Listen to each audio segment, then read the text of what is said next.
In the heart of New York City's glittering skyline, where luxury lifestyles reigned supreme, Avery Sinclair found herself entangled in a marriage of convenience with Damian Sterling, her brother's closest friend, and a billionaire CEO whose obsessive alpha male presence commanded every room he entered. This union was purely business at first, a strategic alliance between powerful families, with an unspoken agreement to keep things distant and professional. Avery had always assumed they'd play their parts without interference, each living their own lives in the shadows of their forced marriage. But fate had other plans, twisting their enemies to lovers' path into a dark romance filled with jealousy, revenge, and an age gap that only heightened the grumpy sunshine dynamic between Damian's brooding dominance and Avery's spirited independence. Avery woke up groggy one morning in their sprawling penthouse overlooking Central Park, the kind of place where floor-to-ceiling windows framed the city like a private kingdom. Her phone buzzed insistently, pulling her from the depths of her late-night binge-watching habits. It was Damian, which was unusual since he knew she cherished her sleep-ins, clashing with his rigid, health-focused routine. She answered lazily, nestling deeper into the silk sheets of their king-sized bed, imported from Italy. Damian's voice cut through, cool and commanding, informing her he'd be home late and not to wait up. Avery's drowsiness vanished at the news. He wouldn't be returning to their penthouse that night. Excitement bubbled up. With Damian away, she could slip out for some fun without the watchful eye of her possessive husband. She quickly called her best friend, planning a night out at a trendy club, one her brother frequented. Avery had agreed to this marriage for two reasons. Damian's bond with her brother ensured she'd never face mistreatment, and his chiseled features, sharp jawline, piercing eyes, hit every aesthetic spot she craved. Yet their life together was a tease. She could admire but never touch, leaving her frustrated in their shared luxury space. Tonight, she'd indulge in harmless glances at the club's crowd, maintaining her morals as a married woman. Dressed in a sleek black slip dress that hugged her curves, Avery arrived early, the club's lights still soft. Her friend waved her over, gushing about the high-quality eye candy, insisting none compared to Damian, but urging Avery to loosen up. They chatted about the marriage. Purely convenient, Avery admitted, though she confessed her obsession with Damian's physique model tall, gym-honed muscles, porcelain skin from his office-bound days. As they ogled dancers on stage, a chilling voice interrupted from behind. Avery's brother, his tone laced with disapproval. Panic surged. Her brother didn't know about their surface-level arrangement. He scolded her outfit and presence, tossing his jacket over her shoulders to cover up. Then Damian appeared, his presence like a storm cloud, wrapping the room in his dominant aura. He noticed the jacket, his eyes darkening with jealousy, and swiftly replaced it with his own, pulling Avery close on the sofa. His hand clasped hers possessively, fingers intertwining in a way that screamed touch her and die.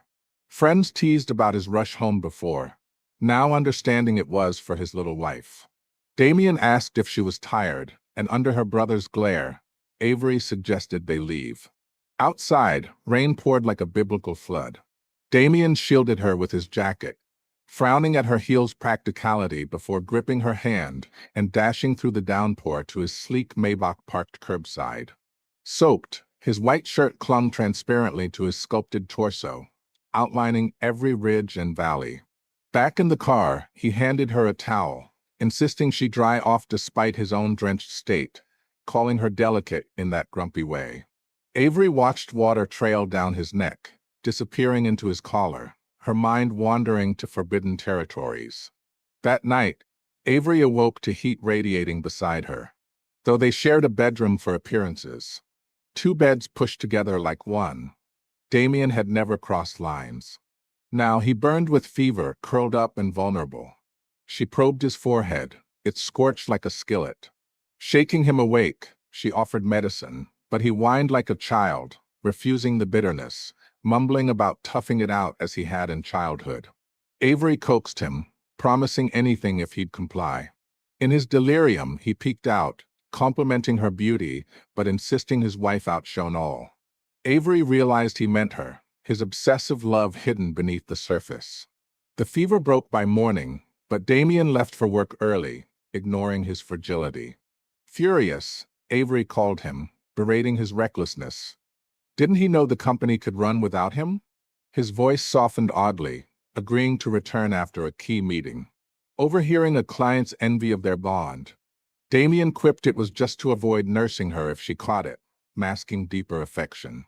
Avery hung up, a mix of hurt and sweetness swirling. Post-illness, their dynamic shifted. Damien, the mafia boss undertones in his business dealings adding to his dark allure, began inviting her out movies and private theaters, dinners at exclusive rooftop spots with views of the Hudson. Yet, it stayed platonic, fueling Avery's frustration. One day, while shopping with her friend at Cartier, browsing diamond necklaces from Van Cleef and Arpels, Damien called Mood Light, suggesting they dine together. Mishearing her plans, he offered to cook, simple dishes like ribs and soup. Stunned he could cook, Avery agreed, meeting him later. He picked her up in his Maybach, handing her water thoughtfully, then drove to a bustling market for fresh ingredients, a far cry from their luxury lifestyle. Holding her hand through the crowds, he navigated stalls, reminding her of slippery spots. At the fish stand, water splashed her favorite shoes and dress. Damien knelt immediately, wiping them clean with tissues, his touch gentle yet commanding. The vendor complimented her husband's care. Avery blushed, agreeing he was good to her. Back in their penthouse, Damien changed into casuals, donning a pink Hello Kitty apron Avery had won as a prize. It hung comically short on his tall frame, accentuating his broad shoulders and narrow waist, sparking Avery's imagination into overdrive. She helped tie it, forming a butterfly bow mischievously. He cooked efficiently, shooing her away with washed grapes.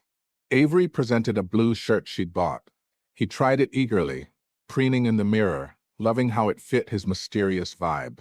Dinner was perfection, fish deboned meticulously by Damien, knowing her fear of thorns from childhood.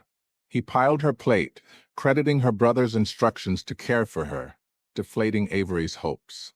Hurt turned to appetite. She ate voraciously. Days later, Avery moved to a guest room in a fit of impulse, tired of the emotional distance. Damien's lack of reaction stung. No questions, no pursuit. She buried herself in blankets, regretting her rashness.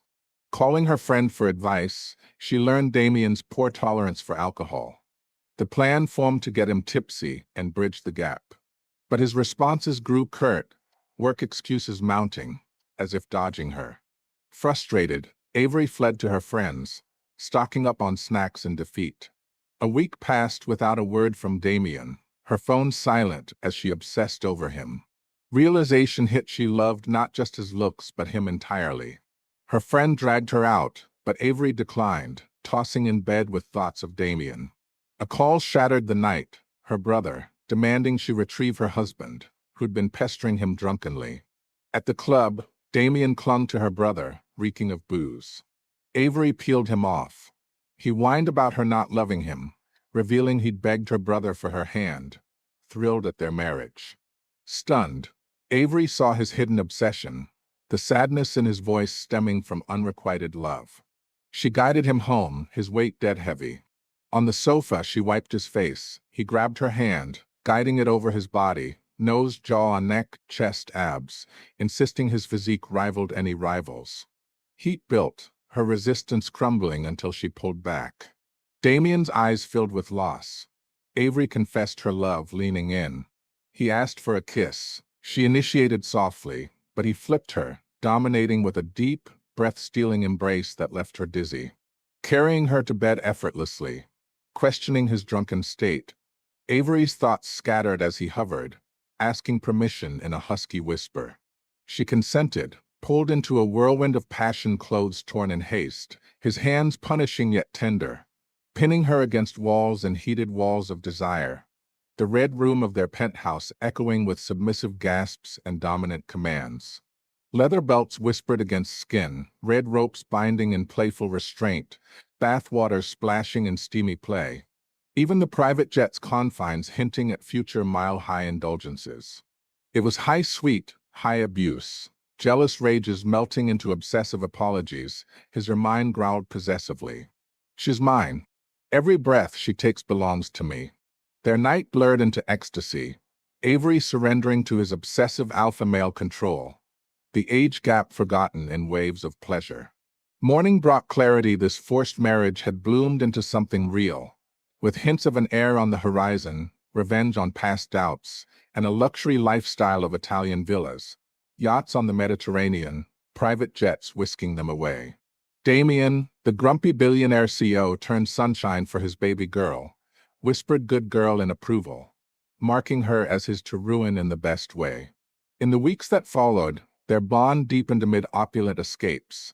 A weekend on his yacht, sunsets over crystal waters, where jealousy flared when eyes lingered on Avery, prompting Damien's touch her and die glare. Back in the New York penthouse, punishments came in the form of teasing dominance car rides turning into heated car shakes, the Maybach's tinted windows hiding their passion. Avery's pregnancy test soon confirmed an heir, sparking his protective frenzy, wrapping her in Cartier jewels and Van Cleef treasures. "You're mine, little wife," he murmured during a stormy night in their Italian manner, his hands tracing her submissive form. High highs of sweet gestures, breakfasts on private jets, surprises in red rooms equipped for their games, clashed with abusive lows of arguments, revenge plots against business rivals who dared glance her way. Yet it always circled back to obsession, his mafia boss edge softening only for her. "She's mine. No one else will ever have her." Their dark romance unfolded endlessly, a tapestry of luxury, possession, and undying love, where every touch screamed eternal claim. In the aftermath of their passionate union, Avery nestled against Damien in the vast bed of their penthouse, the city lights twinkling like stars below. He pulled her closer, his possessive hold unyielding, as if fearing she'd slip away.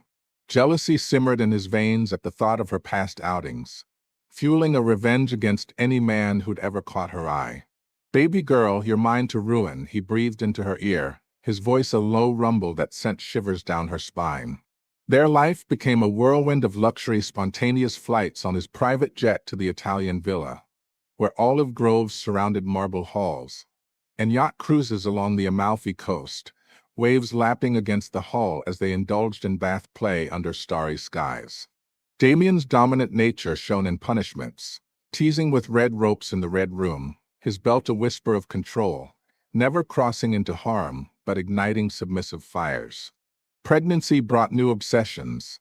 The air growing within her made him even more protective, grumpy sunshine moments where he'd scold her for overexerting, then spoil her with Van Cleef necklaces.